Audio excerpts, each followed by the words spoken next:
Viva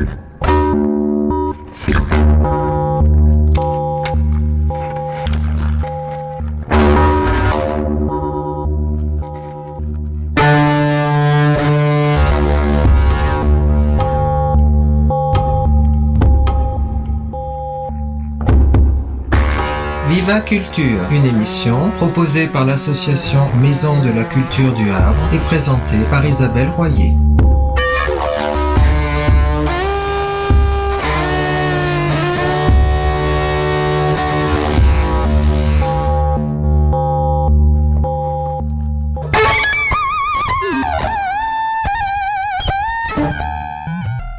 Bonjour à tous et à toutes, bienvenue dans Viva Culture. Dans notre actualité aujourd'hui, je voudrais signaler un livre, La démocratie des émotions, publié sous la direction de Loïc Blondiot et Christophe Traini, politistes, aux éditions des Presses de Sciences Po. Dans ce livre, ils étudient, comme le titre l'indique, le rôle des affects dans le bon fonctionnement du régime démocratique, s'apercevant que les arguments rationnels ne suffisent pas. En effet, s'il est bénéfique que le combat des idées ait succédé au combat des armes, il est tout à fait dommage que les émotions aient mauvaise presse. Alors, il constate une évolution de la société. La règle qui voulait que l'on retienne des émotions trop visibles est beaucoup moins pesante aujourd'hui. C'est que ce qui est noté dans un article dans le Télérama de cette semaine. En fait, en tant que citoyens, les politistes redoutent les émotions suscitées par des leaders plutôt populistes qui jouent sur la peur, la haine de l'autre, la mise en concurrence de tous contre tous. Donc, ils constatent que tous les affects ne se valent pas, mais ils redoutent aussi des usages politiques de diagnostic froid, experts, sans affect du tout, parce que eux aussi sont préoccupants, comme si un fonctionnement bureaucratique, technocratique était bon pour notre démocratie, ce qui évidemment n'est pas le cas. La rubrique des spectateurs.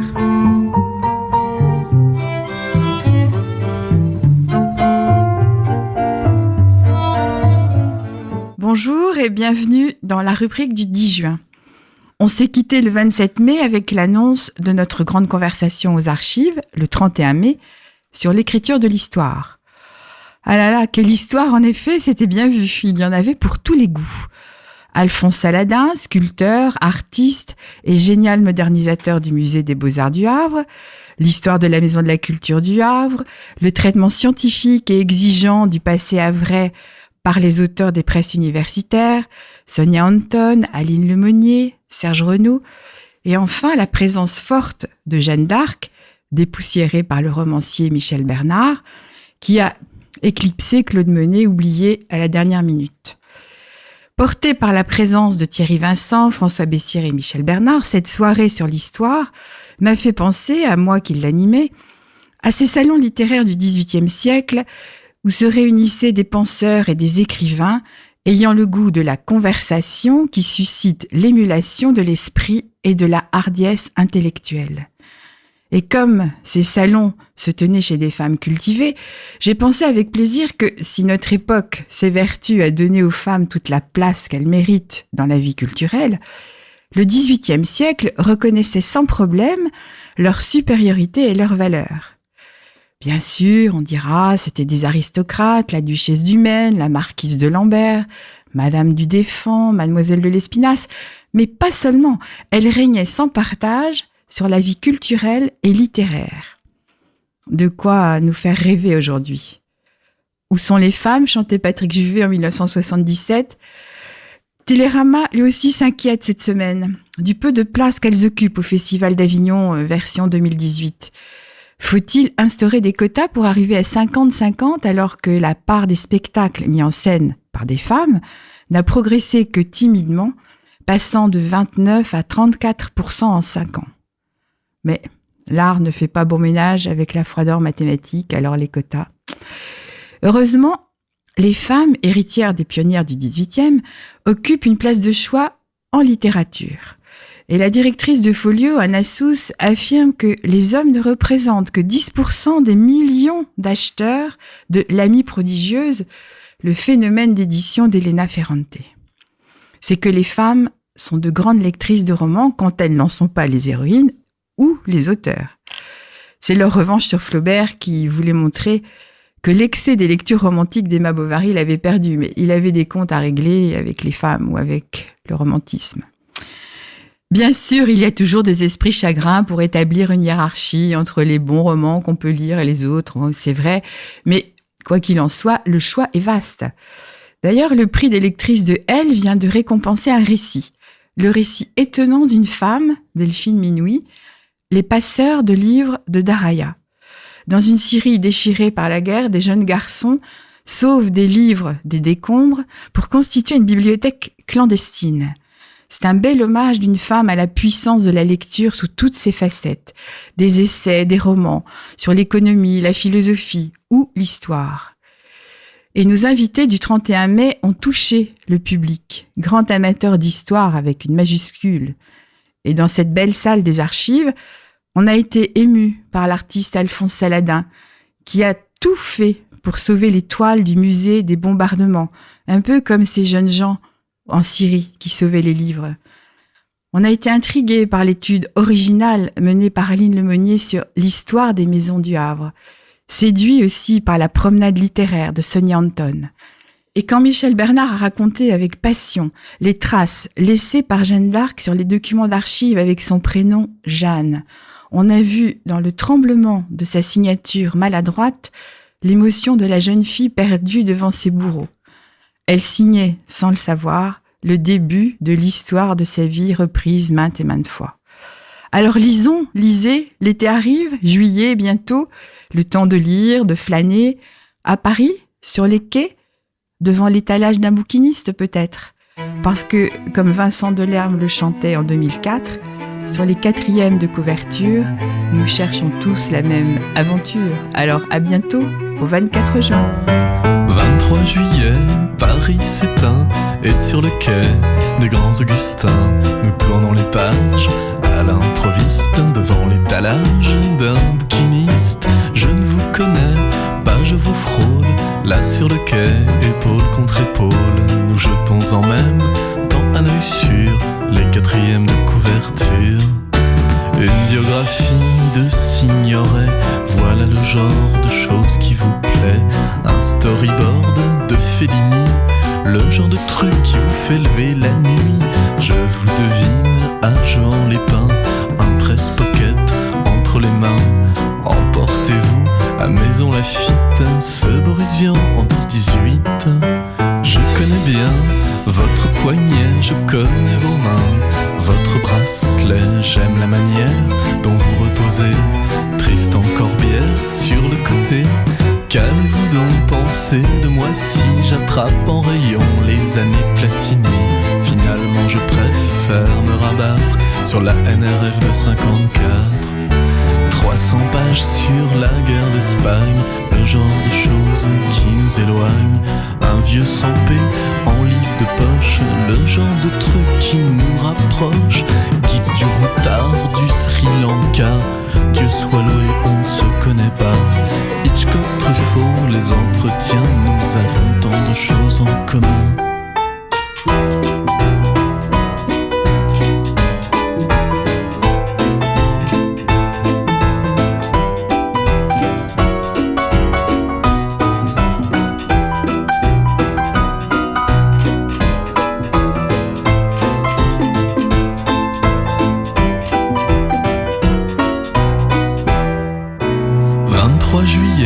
Paris s'éteint, et sur le quai des Grands Augustins, nous tournons les pages à l'improviste devant l'étalage d'un bouquiniste. Je ne vous connais pas, je vous frôle, là sur le quai, épaule contre épaule, sur les 4e de couverture, nous cherchons la même aventure, sur les 4e de couverture.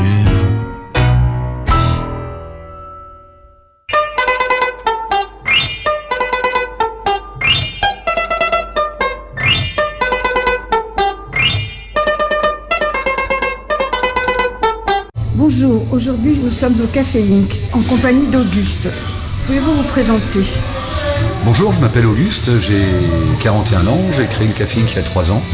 Voilà, auparavant j'étais nantais et je tenais un établissement qui s'appelait le Studio 54, un établissement où on pratique également le tatouage et le piercing. Est-ce que vous pouvez me présenter le Café Inc ? Pour faire simple, le Café Inc. c'est un lieu de vie à la fois culturel et commercial où on essaye de mêler forcément les activités comme le tatouage, le piercing à d'autres activités artistiques comme la photo, la peinture, voilà, la sculpture et d'autres activités comme je vous disais artistiques dans un seul et même lieu. Vous m'avez parlé de coworking. Oui, en fait, l'idée de base, c'est de mutualiser un grand espace et de rassembler plusieurs tatoueurs pour leur permettre de travailler ensemble dans un bel espace bien placé en centre-ville avec tout le matériel nécessaire sur place à disposition pour qu'ils puissent exercer leur art ou leur artisanat de la meilleure manière que ce soit. Vous m'avez parlé de restauration de moto aussi. Alors la restauration de moto, c'est plus une passion qu'on essaye d'assouvir avec quelques copains et on bricole pas mal voilà, des motos anciennes qu'on essaye de remettre à qui on essaye de donner une deuxième jeunesse en quelque sorte. Aujourd'hui vous avez un vernissage. Oui, tout à fait, des artistes de Reims qui présentent leurs œuvres sur le thème de la geek, la culture geek. Donc les années 80, le Club Dorothée, les mangas de cette époque, à savoir Goldorak, voilà, sont des peintures, des toiles qui représentent des personnages de bande dessinée un petit peu similaires à ce que fait David Kersenti chez nous, qu'on connaît bien. Certaines similitudes dans leurs travaux. Voilà, et donc ce soir on vernit l'exposition de ces deux artistes de Reims. Vous m'aviez parlé aussi de graffeurs. Oui, l'expo dernière c'était Kate Hutchinson, enfin plutôt Greg, un ancien graffeur qui s'est reconverti dans la création de tableaux en collage à partir de différentes brochures de magazines, posters, affiches. Il reproduit il fabrique des affiches, il crée plutôt des affiches un peu vintage qui sont un petit peu comme des patchwork, bourrés de références cinématographiques, musicales et aussi beaucoup liées à la BD. Voilà, il fallait le voir le mois dernier. Il y a pas mal d'infos sur notre page Facebook et notre site internet aussi à son sujet. Il y a pas mal d'albums photos qui circulent. C'est un travail très intéressant. Avez-vous des projets ? Non, aucun. Est-ce que vous considérez le body art comme de la culture ?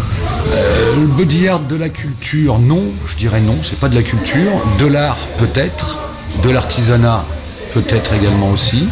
Il y a, après la culture, il y a une culture dans le body art, mais le body art n'est pas forcément de la culture. Quelles sont les motivations des gens qui se tatouent ? Divers et variés. Ça peut être une motivation profonde, comme besoin de se souvenir d'un événement marquant de sa vie, comme la naissance d'un enfant, le décès d'un proche. Ça peut être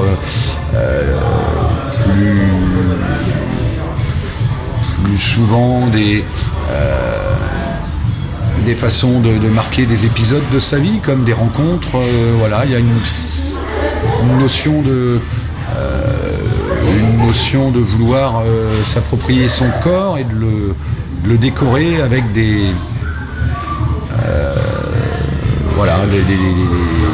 dessins, des tatouages qui soit nous représentent quelque chose, soit à nos yeux, soit pour des questions juste ornementales aussi, de plus en plus d'ailleurs, hein, certaines personnes par mimétisme. Voilà. Est-ce que vous pouvez nous rappeler vos adresses ? Alors l'adresse, on est situé au 99 rue Paul Doumer, au Havre, en centre-ville, proche de l'hôtel de ville. Adresse du site internet, c'est caféinc.fr, la page Facebook Café Inc Le Havre et l'Instagram du Café Inc, Café Inc sur Instagram. Et votre numéro de téléphone? Le numéro de téléphone, si j'ai bonne mémoire, c'est 09 54 65 00 15. Eh bien, je vous remercie. Et je vous en prie, merci à vous.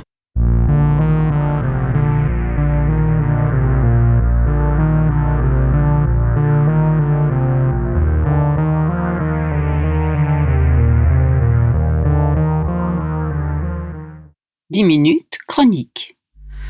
Aujourd'hui, je voudrais vous parler d'un artiste qui, selon la formule consacrée, ne peut nous laisser indifférents. Son nom, Adel Abdessemed.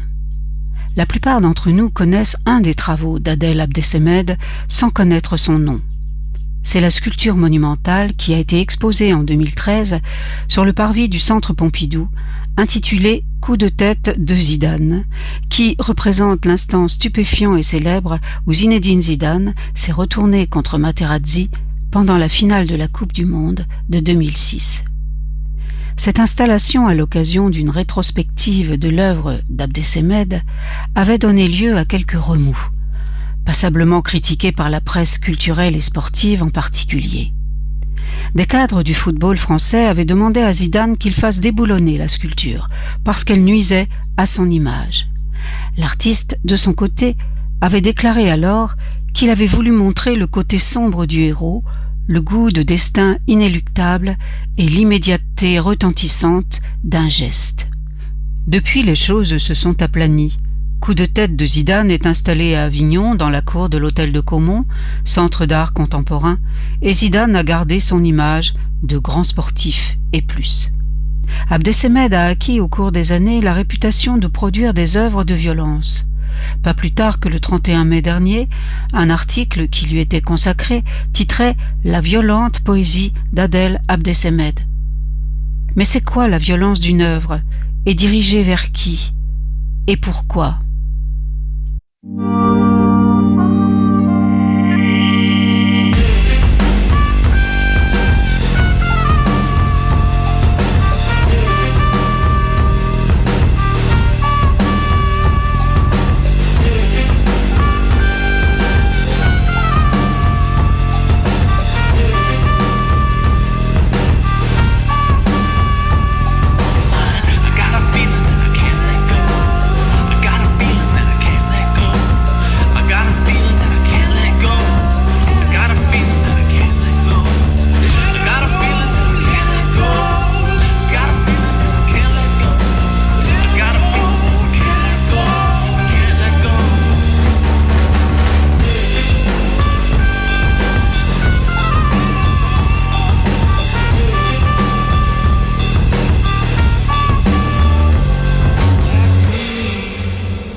Abdessemed naît en 1961 à Constantine, où son enfance se passe dans une ambiance de bonne intelligence entre les trois religions monothéistes.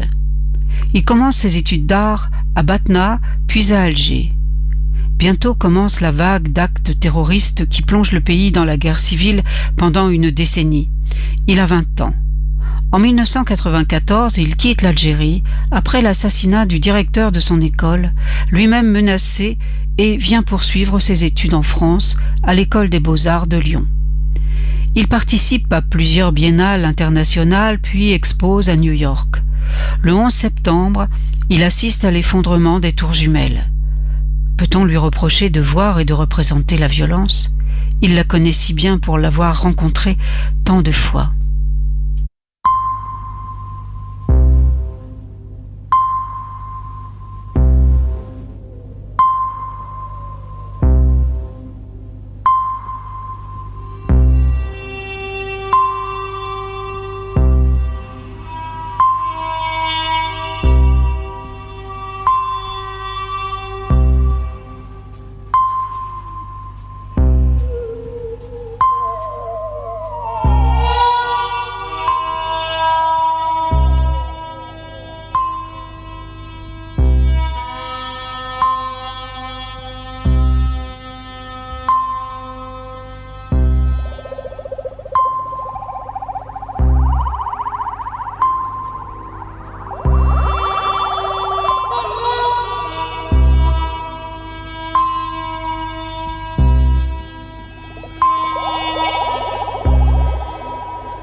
En 2016, il crée une série de 10 bas-reliefs représentant entre autres sujets la révolution de la place Tiananmen, la pendaison de Saddam Hussein. Dans ses œuvres, Abdessemed ne glorifie pas la violence, il la dénonce. Il n'évoque pas la violence dont il a pu être la victime. Son travail montre des faits, des réalités, et laisse le spectateur libre d'y trouver quelque chose au-delà des mots, dans la sensation. Ce manque d'engagement assumé est peut-être ce qui provoque parfois des malentendus.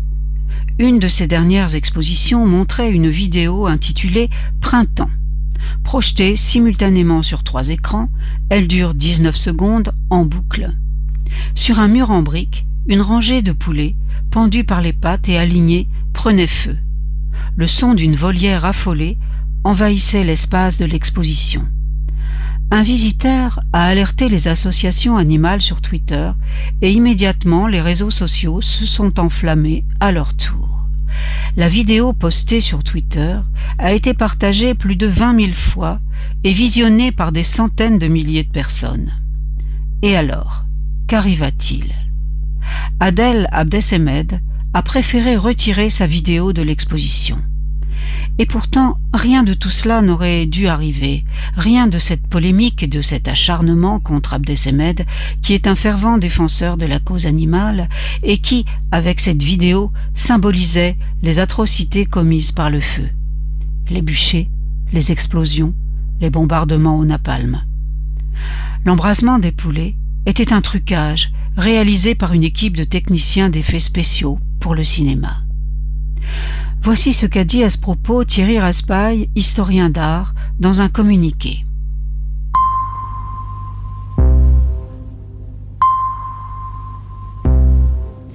Cette œuvre était une allégorie de toutes les violences, notamment celles qui sont infligées aux animaux, ce que l'artiste ne cesse de dénoncer dans de nombreuses œuvres et dans ses interviews. Toute une série de discussions nous ont amenés à nous demander, avec Adel Abdessemed, comment se mesurer aux réseaux sociaux. Malgré le dialogue notamment avec des représentants de la cause animale, nous n'avons pu faire comprendre la distinction entre les images, une œuvre d'art et les conditions de création. Adel a toujours combattu toutes les formes de violence, et pour une vidéo qui porte tous les charniers du monde, réalisée avec des trucages, c'est l'indignation générale, avec au passage des insultes racistes.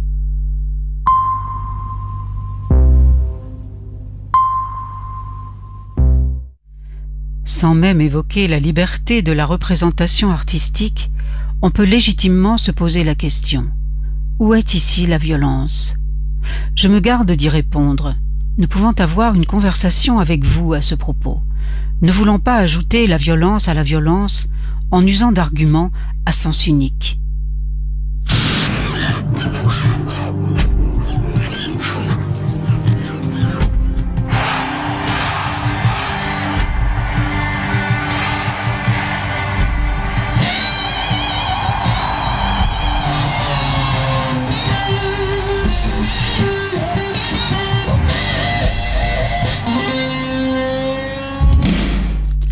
Vous retrouverez cette chronique, ses illustrations, ses liens sur le site de l'association MCH à la rubrique des spectateurs. À bientôt.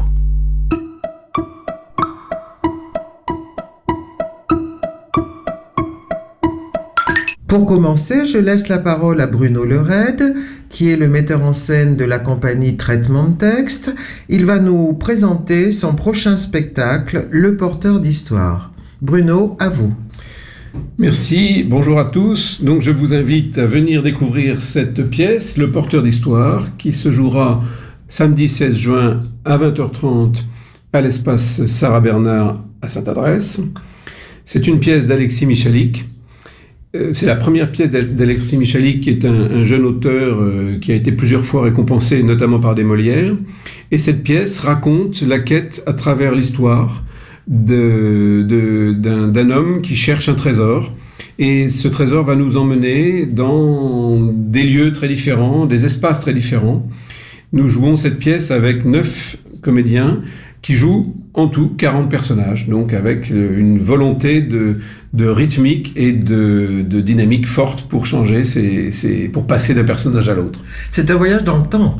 C'est un voyage dans le temps et c'est un voyage dans l'espace, puisqu'on rencontre à la fois des gens du passé et aussi des lieux différents. On va aussi bien à Marseille, dans les Ardennes, en Algérie, à Avignon. Voilà.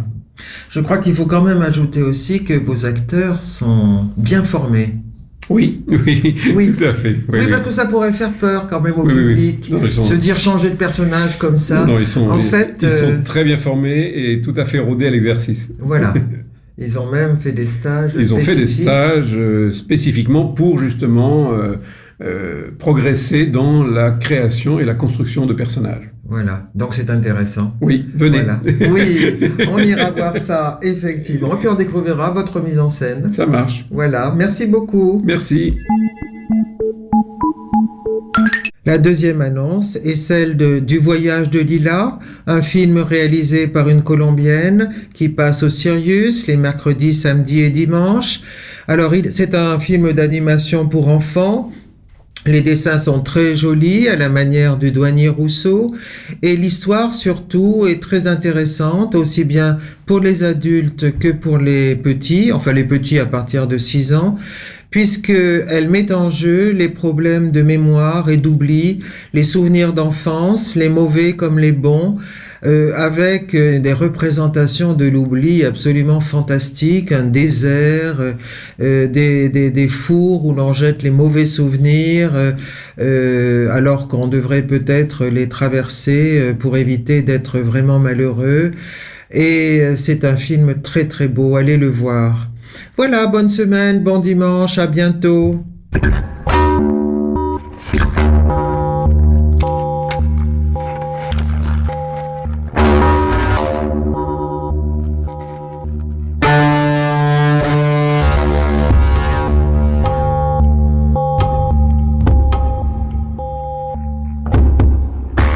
Viva Culture, une émission proposée par l'association Maison de la Culture du Havre et présentée par Isabelle Royer.